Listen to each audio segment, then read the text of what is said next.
Et nous allons à Athènes pour retrouver notre correspondant Stamatis Yannissis. Stamatis, on s'oriente vers des élections anticipées, faute d'avoir pu élire le président au Parlement. En 2 mots, qu'est-ce qui nous a conduit à cette situation ? Eh bien, Elena, à partir du moment où le gouvernement n'a pas réussi à convaincre les 25 députés indépendants, mais aussi ceux des plus petits partis de droite et de gauche, de soutenir M. Dimas comme président de la République, l'élection générale était devenue inévitable. En tout cas, le gouvernement comme l'opposition étaient préparés à cette éventualité, d'autant que le mandat du président sortant devait s'achever dans 2 mois.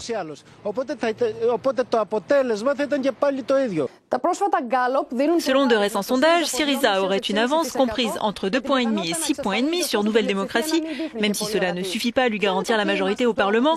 Quel est le sentiment dans les rues d'Athènes sur ces élections? Les Grecs pensent-ils que Syriza puisse changer les choses?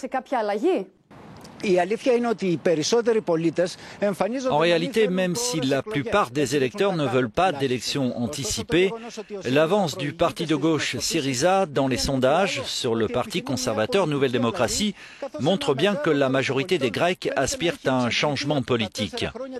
Ils apparaissent épuisés par ces 4 années d'austérité et ils demandent des politiques qui soient plus favorables au peuple.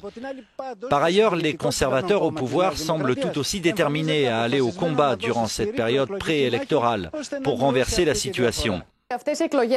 Il est certain que l'élection complique encore plus les relations avec les bailleurs de fonds et renvoie encore à la question de la sortie de la Grèce de la zone euro. La presse a qualifié ce lundi de lundi noir avec l'effondrement de la bourse de plus de 11%. Quand un événement politique aussi grave que la convocation d'élections anticipées a lieu, les marchés boursiers ont toujours tendance à réagir. Et encore plus quand la scène politique est très polarisée, que certains membres de l'actuel gouvernement affirment ouvertement qu'en cas de victoire, le parti de gauche Syriza conduira la sortie du pays de la zone euro. Et que Syriza, de son côté, rejette ces accusations, plaidant qu'il renégociera l'accord de prêt au sein de la zone euro. Σταμάτη, σε ευχαριστούμε πάρα πολύ.